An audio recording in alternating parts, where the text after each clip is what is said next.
13 tahi sa ilalim ng mata ang kailangang gawin. 7 tahi naman sa ulo ang ginawa sa isa pa sa tindi ng sugat na kanyang tinamo.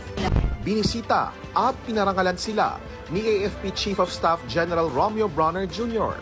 Would you say really it aims to harm them talaga, to cause injury? Hindi po natin alam yung objective talaga nung Chinese Coast Guard nung ginawa nila yon, ano?